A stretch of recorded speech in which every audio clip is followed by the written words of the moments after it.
Who is Heathcliff? Well, it's a question the novel keeps asking, and I'm not sure really that it ever answers it, because he has so many contradictory qualities. At the beginning he's the most poor, the most dejected, the whole family reject him, but then when he comes back, he's like the landlord from hell. He becomes this extraordinarily powerful, charismatic character who usurps the place of the family that first took him in.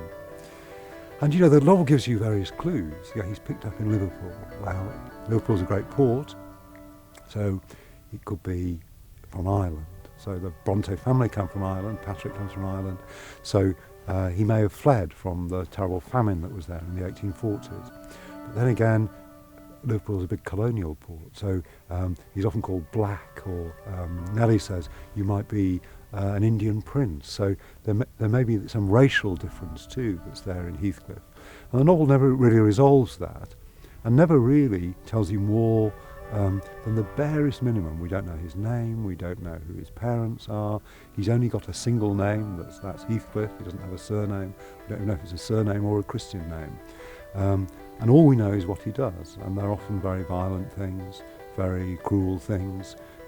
It's a revenge story, is Wuthering Heights, and people often remember the first half of the book, but the second half, where Heathcliff is so cruelly vengeful to the family that initially took him in, and so determined to be powerful, show you another very different side of him.